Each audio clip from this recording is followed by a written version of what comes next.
Hi friends, I am Ankit and today I will show you how to open locked chat in WhatsApp. Friends, as you all know, now on WhatsApp you can hide and lock your chat with anyone. So to open a locked chat, you simply need to open WhatsApp. Now to open the chat windows which you have locked, you simply need to press on locked chats. Now here again you need to enter the password.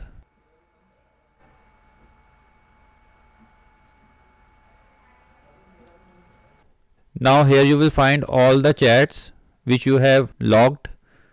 So friends, like this you can very easily log any chat on WhatsApp. I hope you find this video useful. If you like the video, then press on like button and don't forget to subscribe our channel and press on bell icon to receive email notifications free of cost.